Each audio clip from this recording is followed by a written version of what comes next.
சகோதரி லக்ஷ்மி அவர்கள் பொய்யை கூட உண்மைங்கிற ஸ்வீட்டை தடவி கொடுத்த மாதிரி இவ்வளோ நேரம் பேசுனாங்க. மக்களுக்கெல்லாம் புரியும். நீங்கள் இடையில ஒன்று சொன்னீங்க, முதல்வர் விஜய் இங்கே வரலைங்கிற மாதிரி நான் பார்க்கலேன்னீங்க. நான் பார்க்கலன்னு சொல்லலேன், விஷுவல் வரலன்னு சொன்னேன். அதான் சொல்கிறேன், விஷுவலாக நீங்கள் பார்க்கல, அப்படி கூட வச்சுக்குவோம். விஷுவல் நீங்கள் பார்த்தீங்களா? நான் பார்த்தேன், எல்லாரும் உலகமே பார்த்துச்சு. வந்தார், கலந்துக்கிட்டாரு, ஒரு முதல்வர் அவருடைய வேலையை முடிச்சுட்டு போயிட்டாரு. அடுத்து இருந்து எல்லாமே பேசினாங்க, பேச வேண்டிய கட்டாயத்தில் பேசிட்டாங்க. எங்கள் கூட்டணி கட்சி தலைவர்கள் கலந்து கொண்டார்கள். கலந்து கொள்ளாத கம்யூனிஸ்ட் தலைவர்கள் காலையிலே வர போய் பார்த்துட்டாங்க. அவங்க ஆட்சியில் இடம்பெறல முடிஞ்சு போச்சு. இதெல்லாம் ஊர் உலகம் அறிஞ்ச விஷயம். மூணாவது, ஒரு தோழமை. தோழமைனா என்ன? தோழமை இதுதான் தோழமை. சிறு கட்சியாக இருந்தாலும் அவங்க ஏரியா ஒரு 10 அடி வீதியாக இருந்தாலும் முஸ்லீம் லீக் அலுவலகத்துக்கும் முதல்வர் விஜய் போறாரு, மற்ற அமைச்சர்கள் போறாங்க, காங்கிரஸ் கட்சியை வந்து பார்க்குறாங்க. அதே மாதிரி எல்லா கட்சியும் போய் பார்க்கலாம். ஒரு நிமிஷம் இருந்தாலும் பார்ப்பாங்க, இல்லைனாலும் அவங்க ஆட்சி அதிகாரம் கொடுக்க முடியாங்க. ஆமாம். அப்போ நான் என்ன கேட்குறேன், ஒரு தோழமை எங்கள் ஆஃபீஸுக்கு வரல, எங்கள்கிட்ட சொல்லிட்டு போகலைங்கிறது அந்த ஆண்டான் அடிமைத்தனம். அதை தாண்டி இன்னைக்கு ஒரு சமூக நீதி, ஒரு 7-8 பேருக்கு அவங்க அமைச்சர் பதவி கொடுத்துருக்காங்க. யாருக்கு? நம்முடைய தாழ்த்தப்பட்ட மக்களுக்கு 25 விழுக்காட்டுக்கு கொடுத்துருக்காங்க. அதே மாதிரி முஸ்லீம்கள் ஒரு 6 விழுக்காட்டுக்கு 2 கொடுத்துருக்காங்க. இதுதான் சமூக நீதி. மூணாவது தோழமை. இந்த தோழமை மட்டுமல்லாமல் இதையெல்லாம் பாராட்டி ஒரு பொது அதாவது காமன் மினிமம் ப்ரோக்ராமுக்கு வரணுங்கிற அளவுக்கு வந்துட்டாங்க. இப்படியெல்லாம் ஒரு பக்கம் போய்கிட்டு இருக்குது. ரெண்டாவது, இந்த குதிரை பேரம். ஆளுநர்கிட்ட போய் என்ன சொல்கிறாங்க, ஆளுநர் வந்து இந்த மாதிரி முதல்வர் விஜய் வந்து பிரச்சாரத்துக்கு வந்தார். எங்கேயாவது முதல்வர் விஜய் நான் நாளைக்கு இந்த 2 பேரும் ராஜினாமா பண்ணால் பிரச்சாரத்துக்கு வந்து அவர் வாயால் சொல்லியிருக்காரா? சரி, சம்பந்தப்பட்ட 2 எம்எல்ஏக்களாவது நாங்கள் 2 பேரும் மதிகால இருக்கோம், எங்களை வந்து முதல்வர் விஜய் கூப்பிட்டு உனக்கு நான் பிரச்சாரம் பண்ணுறேன், நீங்கள் விலகுங்கன்னு சொன்னாரா?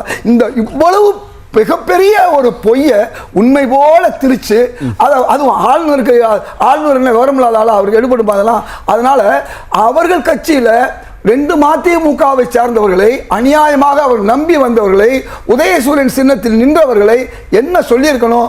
நீங்கள் 2 பேரும் எங்களுக்கு தேவையில்லை, உங்களால் நாங்கள் ஆட்சி அமைக்க முடியாது, நீங்கள் 2 வந்ததுனால எங்களுக்கு ஒன்றும் இல்லை, உங்கள் நம்பிக்கை, உங்களை நம்பி ஹைகோர்ட்டை போயிருங்கன்னு சொல்லியிருந்தா அது அறம் தர்மம், குதிரை பேரம் இல்லைன்னு சொல்லலாம். அப்போ எது குதிரை பேரம்? நான் கேட்குறேன், ஒரு ஆட்சி அமைக்க ஒரு 2 இடம் தேவைப்படுதுங்க. அந்த 2 இடம் ஒரு கட்சியில் இருந்து அவர்கள்ட்ட ஆட்சி அமைக்கன்னு வாங்கினா அது குதிரை பேரம். இங்கே அப்படி இல்லை. அப்படியே உங்களுக்கு வந்து எங்கேயும் வரும் கட்சி கொடுக்கல. 25 பேர் அதிமுகலேருந்து வர்றாங்க. எங்கே வர்றாங்க? நம்முடைய தாவேகாவுக்கு வர்றாங்க. வந்துட்டு எல்லா குதிரை பேரம் பணம் போச்சுன்னு சொன்னாங்க. அவங்க திருப்பி அதிமுகவுக்கே போனாங்க. இந்த பணத்தை கொடுத்துட்டு வந்தாங்களா, இல்லை வாங்கின பணத்தை கொண்டு போய் அதிமுகவுடைய தலைமை எடப்பாடிகிட்ட கொண்டு போய் கொடுத்தாங்களா? இது எதுவுமே சொல்லாமல் அவங்க வாங்கினாங்க போனாங்க. இப்படி பேசுவதெல்லாம் கூட என்னை பொறுத்தவரை தவறு. ஏன்னா அதை வைகோ அவர்களே தெளிவாக சொல்றாரு. இந்த குதிரை பேரத்தை ஆரம்பிச்சு வச்சது திமுக. கம்பம் ராமகிருஷ்ணங்கிறவர் எங்களுடைய சின்னத்தில் நின்று போட்டிட்டு வந்தவரை அவரை அழைச்சு அவரை வந்து சேர்த்துக்கிட்டாங்க. பிறகு அடுத்த தேர்தலில் திமுக சின்னத்தில் போட்டியிட வச்சாங்க. இப்போ காங்கிரஸ் ஆட்சி செய்யும் மாநிலங்களில் காங்கிரஸ் எம்எல்ஏக்கள் அப்படியே தாவி பாஜகவுக்கு போறாங்களே, அங்க நீங்க அமித்ஷாவும் மோடியும் எம்எல்ஏக்களை வாங்கன்னு கூப்பிட்டாங்களா, இல்லை பாஜகலேருந்து எங்களை தொடர்பு கொண்டு ஆமாம் அங்கே ஆட்சி அமைக்க சொன்னாங்களா? நீங்கள் அதை ஏன் குதிரை பேரம்னு சொல்கிறீங்க? ஆட்சி அமைக்க இடம் பத்தாதனால காங்கிரஸ் தூக்கிட்டாங்கன்னு சொல்ல மாட்டேங்கிறீங்க. உங்களுக்கு சின்ன விளக்கம் சொல்கிறேன். இந்தியாவுடைய உயர்தர இடத்துல இருக்கக்கூடிய பிரதமர் மோடி அவர்கள் 70,000 கோடி ஊழல் பண்ணார் அஜித் பவார்னு சொல்லிட்டு அடுத்த வாரமே அவருக்கு துணை முதல்வர் பதவியை கொடுக்குறாரு. அந்த ஊழல் அப்படியே நிறுத்தி போக வைக்கிறாரு. இதே மாதிரி அஸ்ஸாம் முதல்வர், இதே மாதிரி இன்றைக்கு வங்காள முதல்வராக இருக்காரு சுகந்த் அதிகாரி, இவர்கள் மேலே அவ்வளவு ஊழல்கள் இருந்தும் இன்னைக்கு அவங்கெல்லாம் முதல்வராக இருக்காங்க. இதைத்தான் வன்மையாக நாங்கள் கண்டிக்கிறோம். நீங்கள் எம்எல்ஏ போனதை நாங்கள் தடுக்க முடியுமா? கோவாவில் நாங்கள் தான் அதிகமான எம்எல்ஏ எடுத்துட்டு போனாங்க. நாங்கள் என்ன சொல்கிறோம், உங்களிடமிருந்து பாஜகவுக்கு எம்எல்ஏக்கள் போறாங்கன்னா பாஜக அவர்களை தொடர்பு கொண்டு இங்கே வாங்கன்னு பேசியிருக்கு. அந்த ஆடியோ வெளில வராமல் இருக்கலாம், நமக்கு தெரியாமல் இருக்கலாம். அதுக்காக பாஜக பேசலன்னு அர்த்தம் இல்லை. பாஜக பேசியதால் தான் காங்கிரஸ் எம்எல்ஏக்கள் இந்தியா முழுக்க எல்லா மாநிலங்களிலையும் கடந்த 10 ஆண்டுகள் 1000 மேற்பட்ட எம்எல்ஏக்கள் மூவ் ஆகிறாங்கன்னா எப்படி சார்? 1000ங்கிறது போது தவறாக புரிஞ்சுங்க. மொத்தமே அவங்கள்ட்ட இருக்கிறது 1700 எம்எல்ஏ தான். ஒட்டுமொத்தமாக அவங்கள்ட்ட ஜெயிச்ச பிஜேபி. முதல்ல அந்த தவறான ஒரு வார்த்தையை மறந்துருக்கேன். ரெண்டாவது, சில எம்எல்ஏக்கள் ஒரு 150 போயிருப்பாங்க, போயிருக்காங்க. நான் இல்லைங்கள போன எம்எல்ஏக்கள் போனது பிரச்சனை இல்லை, போனது குதிரை பேரம் தானே. நான் திரும்ப சொல்றேன், அது குதிரை பேரமா கழுதை பேரமான்னு சொல்ல. திரும்பி எங்கள் காங்கிரஸுக்கு அவங்க வந்தாங்களா? அது போனது தான். இங்கே வந்ததான். வந்தவங்க எப்படி வந்தாங்க? அங்கே மாதிரி மொத்தமாக எம்எல்ஏவா கூட்டா சேர்ந்து போகல. அவங்க போய் இங்கே நேற்று வந்தவங்களோ இன்னைக்கு வர்றவங்களோ எப்படி வந்திருக்காங்க? எம்எல்ஏ பதவியை ராஜினாமா பண்ணிட்டு தனி மனிதராக வந்திருக்காங்க. நாளைக்கு இவர்களுடைய ஊழலை வந்து நாங்கள் நாளைக்கு நடவடிக்கை எடுப்போங்கிறதே அவர் சொல்லியிருக்காரு. முதல்வர் விஜய் என்ன சொல்லியிருக்காரு? யாராக இருந்தாலும் தவறு செய்தவர்கள் அந்த வழக்குகளுக்கு நாங்கள் ஒன்றும் வக்காலத்து வாங்க மாட்டோம், அந்த முட்டு கொடுக்க மாட்டோம்னு சொல்லிட்டாரு. இன்னைக்கு தாவேக்காவோட பொதுச் செயலாளர் புசியானந்த் என்ன சொல்றாருன்னா, தாவேக்காவில் இணைந்தவர்களுக்கு தாவேக்கா கடைசி வரை பாதுகாப்பாக இருக்கும்னு சொல்லியிருக்காரு. அதாவது பாதுகாப்புனா கட்சியில் பாதுகாப்பு, அவங்கள கட்சியில் நாங்கள் இருக்க வைப்போம். அவங்க அந்த பாதுகாப்பு தான் சொன்னார். சட்ட ரீதியான பாதுகாப்பு, அதே மாதிரி அவருடைய ஊழலுக்கு பாதுகாப்புன்னு ஏதாவது சொன்னார் அவர்? பாதுகாப்பு நீங்கள் எதையுமே நாம வித்தியாசப்படுத்தி பேசி மக்கள்கிட்ட கொண்டு போய் சொல்லக்கூடாது. நாளைக்கு அது நடக்கும்போது பார்ப்போம். 1.5 மாதம் ஆகுது, ஏதாவது ஒரு ஊழல் இதுவரையும் நீங்கள் தாவேக்காமால சொல்ல முடியுமா? அதே மாதிரி குதிரை பேரத்தில் காசு கைமாறுறது அல்லது பரிமாறுறது வெளியில் ஏதாவது வந்திருக்கா? வராமையே நீங்கள் சொல்கிறீங்க. அப்போ குதிரை பேரம் கழுதை பேரம் எல்லாம் இல்லை. இன்னைக்கு அதிமுகவில் என்ன நடக்குது தெரியுமா? அந்த கட்சியை இருந்து போன 25 பேர் ஆதரவு கொடுத்தாங்க தாவேக்காவுக்கு, திருப்பி வந்தாங்க. சரி, மனம் திருந்தி வந்தவர்கள், பைபிளில் ஒரு வாசகம், ஒரு கதை உண்டு. மனம் திருந்தி வந்தவர்களை அந்த மகனை வந்து ஏற்றுக்கொண்டார் தந்தை, எல்லா சொத்துல பாதி கொடுத்தார். மூத்த மகன் எதிர்த்தா கூட. ஆனால் இவர் என்ன செஞ்சாரு? வந்தவங்களுக்கு அந்த கொடுக்க வேண்டிய பதவியை கொடுக்கல. அதன் விளைவு என்ன செய்யறாங்க? எங்களை மட்டுமல்ல, எங்களை நம்பி வந்தவர்களுக்கு பதவி கிடைக்கலங்கிறக்காண்டி நான் உங்களுக்கு திரும்பவும் எங்களுக்கு எதையுமே கொடுக்கலன்னு சொல்லி அவங்க வெளியே வர்றாங்க. அப்ப வந்த மாடையும் பார்க்கல, போன மாலையும் கவனிக்கல. இது யார் குற்றம்? நீங்க அதிமுக வந்து நீங்க தலைமை என்பது நீக்கிறது மட்டும்தான் சந்தோஷம். இன்னைக்கு நீக்கின பிறகு அல்லது அவங்க போன பிறகு என்ன சொல்றாங்க? எங்கள் மக்கள் கட்சிக்காரர்கள் சந்தோஷமா இருக்காங்க. அப்ப வரும்போது என்ன அழுதுகிட்டு இருந்தாங்க? அப்ப எது சொன்னாலும் கூட சொல்ல வேண்டிய சொல்லணும். அதனால ஒருத்தரை பிடிக்கல அப்படின்னு சொல்லும்போது அவர்கள் வெளியே வர்றாங்க, அவர்களுக்கு அநீதி இழைக்கப்படுது, வெளியே வர்றாங்க. அவங்க ஒரு ஆளுமை, ஒரு கட்சி அரசியல் பண்ணவங்க, அமைச்சராக இருந்தவங்க, ஒண்ணுமே இல்லாத நிலையில தங்களை சார்ந்தவர்களை காப்பாற்ற வர்றாங்க.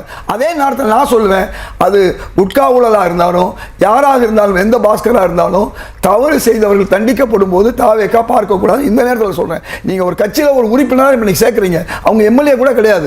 ஆனா இந்த பல நேரங்களில் குதிரை பேதங்கிறது எம்எல்ஏவை 2/3 1/3 வரும்போது தூக்கிட்டு வருது. இவையெல்லாம் நடந்திருக்கு முந்தின காலத்தில். உங்களுக்கு நல்லா தெரியும், திமுகலேருந்து அதிமுக பிரியும் போது அதிமுகவிலிருந்து சில நேரங்களில் திமுக ஆட்சிக்கு வரும்பொழுது பல கட்சி வந்தது. பல அமைச்சர்கள் 10க்கும் மேற்பட்ட திமுக அமைச்சர்கள் யாருன்னு சொன்னால் அதிமுக அமைச்சர்களாக இருந்து ஊழல் செய்தவர்கள் இருந்து அவர்களை சொல்லி, இதே மிஸ்டர் செந்தில் பாலாஜி அவர்களை ஊழல் செய்திருக்காருன்னு கரூர் மண்ணிலே போய் முன்னாள் முதல்வர் பேசினார். அப்போ முன்னாள் முதல்வர் எதிர்கட்சி தலைவராக இருக்கும்போது பிறகு அவரே வருத்தப்பட வேண்டிய கட்டாயம் ஊருக்கு அதை சொல்ல ஆரம்பிச்சிட்டாங்க. நீங்க தானங்க செந்தில் பாலாஜி அவர்களை ஊழல்னு சொன்னீங்க, பாட்டிலுக்கு 10 ரூபான்னு சொன்னீங்க, இன்னைக்கு உங்க கூட வச்சிருக்கீங்களேன்னு. அது மாதிரி அப்படிப்பட்ட ஒரு நிலைமை தாவேக்காவுக்கு வந்தக்கூடாதுன்னு உங்க மூலமா அதையும் நான் சொல்றேன். யாராக இருந்தாலும் அவர்கள் எம்எல்ஏ எல்லாம் வந்திருக்காங்க, சேர்த்துக்கிறீங்க, அவங்களுடைய பலத்தை நீங்க பயன்படுத்திக்கிறீங்க. ஆனா இதில் சார், இப்போ இந்த தமிழ்நாட்டை பொறுத்த வரைக்கும் இந்த கூட்டணி வந்து தாவேக்கா ஆட்சியை தக்க வைக்கிறதுக்கான ஆளுநர் ஆட்சி வராமல் தடுப்பதற்கான முயற்சி. தேசிய அளவில் தமிழ்நாட்டோட ரெப்ரசன்டேஷன் யார்? ரொம்ப அருமையான கேள்வி. அவங்க சொன்னாங்க மெஹபூபா முஃப்தி. ஏற்கனவே மெஹபூபா முஃப்தி சேர்ந்துட்டாங்க. அவங்க பதவியில் எம்எல்ஏக்கள்லாம் இருந்தாங்க, எம்பி இருந்தாங்க, எங்கே இருந்தாங்க. இப்போ தாவேக்காவை பொறுத்தவரை இந்த கூட்டம் தான் முடிவு பண்ணும். 23 கட்சி இருக்கு இல்லையா, அந்த 23 கட்சி தாவேக்காவை சேர்க்கலாமா? அதே மாதிரி விலகுறவங்களை நாங்கள் தடுக்க முடியாது. நாங்கள் என்ன சொன்னோம்? திமுக விலக வேண்டியதில்லை. இன்னைக்கு பார்த்தீங்கன்னா என்ன நடந்திருக்குன்னு சொல்லி ஒரு பொதுவான விஷயம் பாஜகவுக்கு எதிராக வரும்போது திமுகவும் குரல் கொடுக்குது. இது நியாயமான விஷயம். நான் திமுகவை பாராட்டுறேன். அப்ப ஏன் பாராட்டுறேன்னா, நீங்க அகில இந்திய அளவில் எப்படி மெஹபூபா முஃப்தி அவர்களும் உமர் அப்துல்லாவும் எதிராக இருந்தாலும் இந்தியா கூட்டணியில் இருக்காங்க. மேற்கு வங்காளத்தில் கம்யூனிஸ்டுகளும் மம்தா பானர்ஜி அவர்களும் காங்கிரசும் 3 பேரும் முழு எதிரிகள். ஆனா இந்தியா கூட்டணியில் இருக்காங்க. அது கேரளா வருதான். இந்த மாதிரி இருந்துட்டு போலாம். இந்தியா கூட்டணி என்பது அப்பதான் நீங்க திமுகவுக்கு நான் சொல்றது, பிஜேபியை நீங்க கூர்மையா ஓர்மையா நேர்மையா எதிர்க்கிறேங்கன்னு வரும். இல்லைன்னா இது ஒரு போர்வைங்கிற மாதிரி மக்கள் நினைப்பாங்க. அதை இன்னைக்கு நல்ல விதமாக திமுக என்ன செஞ்சிருக்கு? அந்த ஒரு போராட்ட கோரிக்கை விஷயத்துல ஒன்று சேர்ந்திருக்காங்க. அதனால இந்த இந்தியா கூட்டணி என்பது பல பேர் வந்தாங்க போனாங்க. அதை உருவாக்குறதுல ஒருவராக இருந்த கையெழுத்து போட்டதால நானும் திமுக போறது அவங்க விருப்பம் தான் சொல்லிட்டு இருக்கேன். அவங்க வருவது அவங்க. நீங்க பெர்சனலா, நீங்க எது காங்கிரஸ் பெர்சனலா இந்தியா கூட்டணியில திமுக இருக்கணும்னு நினைக்கிறீங்களா, தாவேகா இருந்தா நல்லா இருக்கணும்? ரெண்டு இருக்குன்னு தான் நாங்க நினைப்போம். ஏன்னா இந்தியா கூட்டணி என்பது பாஜகவை எதிர்ப்பதற்கு எந்தெந்த கட்சியெல்லாம் உண்மையா பாஜக தாவேகாவை நல்லா எதிர்க்கிறாங்களே, நான் எதுக்கு திமுக நான் கேட்கறது? திரும்பவும் சொல்றேன், இவ்வளவு விளக்கம் மட்டும் சொல்லிட்டேன். காஷ்மீரை சொல்லிட்டேன், வங்காளத்தை சொல்லிட்டேன், இன்னும் சொல்ல போனால் மராட்டியத்தையும் சொல்கிறேன். எல்லா ஊர்களையும் எதிர்ப்புறத்தில் இருப்பவர்கள் ஒன்றாக இந்தியா கூட்டணியில் இருக்கும்போது இவர்கள் இருக்கலாம், இருப்பதும் இருப்பாது அவங்க விருப்பம். இல்லைண்ணே, ஆனால் தமிழ்நாட்டில் இந்தியா கூட்டணி என்பது ஒரே அணியில் நினைச்சு திமுக தலைமையில், இப்போ அது இந்தியா கூட்டணியில் யார் இருக்காங்கிறதான் என் கேள்வி. அதைத்தான் நான் சொல்கிறேன். கூட்டணி என்பது இறையாண்மை உள்ள கட்சிகளுடைய தொகுப்பு தான். அதுக்கு தான் இப்ப பிரச்சனையே. தோழமை இல்லாம சொல்லுங்க, தைரியமா சொல்லுங்க, தாவேகா தான் திமுக சொல்லுங்க. கூட்டு அணியா இருக்குமே ஒழிய கூட்டு பிணியா இருக்கக்கூடாது. இந்த அண்ணன் தம்பி மனப்பான்மை இருக்கக்கூடாது. உங்களுக்கு கூடுதலா வாக்கு இருந்தா நீங்க கூடுதல் சீட்டு. நான் கேட்கிறேன், கம்யூனிஸ்டுகளுக்கு ஒரு சீட்டு வாங்குனீங்க, முஸ்லீம் லீக் வாங்குறீங்க, ஏன் வேலுமுருகன் அவர்களுக்கோ தனியரசு உங்களை ஆதரிச்சவங்க தானே, ஏன் அவங்களால உங்களுக்கு கொடுக்க முடியல? உங்களுக்கு யார் யாருக்கு என்ன வெயிட் இருக்கோ, காங்கிரஸுக்கு உங்களால 3 சீட்டு கூட கொடுக்க முடியுது, ஒரு எம்பி சீட்டு கொடுக்க முடியுது. இதுதான் நான் என்ன சொல்ல வர்றேன். இது வந்து 2 பேரும் இணைவது தான். அதுல 1ஆம் நம்பரும் 2ஆம் நம்பரும் 3ஆம் நம்பர் இணையலாம். ஆனா 1ஆம் நம்பர் நீ 2ஆம் நம்பர் இல்ல, நீ 3ஆம் நம்பர் இல்ல, நீ எனக்கு அடிமையா இருக்கணும்னு சொல்லக்கூடாது. இதைத்தான் நான் சொல்றேன். தோழமை என்ற ஒரு சொல்லல்ல அப்படி சொல்லி கம்பர் அழகா சொல்லுவார் இதுல. அது மாதிரி இன்னொரு விஷயம், எல்லாரும் இந்த கட்சி மாறி போறது பெருசா நினைக்கிறாங்க. அது அழகா வந்து ஒரு தமிழ் பாடல், பொங்கரில் நுழைந்து வாவி புகுந்து பங்கையன் துளாவி பைங்கடி மயிலை முல்லை மல்லிகை பந்தர்தாவி கொங்கலர் மணற்கூட்டன்று குளிர்ந்து மெல்லன்று தென்றல் ஆங்கங்கே கலைகள் தேரும் அறிவன் போல் இயங்கும் என்றனா, ஒரு தென்றல் எல்லா இடங்களுக்கும் போயிட்டு பூங்கா மலவரெல்லாம் போயிட்டு கடைசியா வாவிகள்லாம் வந்து அதான் போயிட்டு அது வந்து குளிர்ந்து தென்றல் ஆகுது. அது இயற்கையே வந்து ஒரு இடத்த விட்டு ஒரு இடம் போறது, நதி வந்து கடல்ல கலக்கிறது, சிற்றோடைகள் நதியா இதெல்லாம் இயற்கை இயல்பு. இதுல போய் என்கிட்ட தான் இருக்கணும், எனக்கு அடிமையா இருக்கணும், என் ஆபீஸுக்கு தான் நீ வரணும், உன் ஆபீஸுக்கு நான் வரமாட்டேன், நீ வந்து சின்ன கட்சி என்று சொல்வதெல்லாம் அது இந்த காலத்தில் எடுபடாது என்பதைத்தான் இன்றைக்கு தாவேகா கூட்டணி ஒரு சமூக நீதி மதசார்பற்ற கூட்டணி நிரூபித்திருக்கு. முதல்ல முத்து முத்தா பேசிக் கொண்டிருந்த இதயத்துல்லா அவர்கள் இப்ப மாணிக்கமா பேசுற காட்சிகளை இந்த கோர்ட் பார்க்கிறது.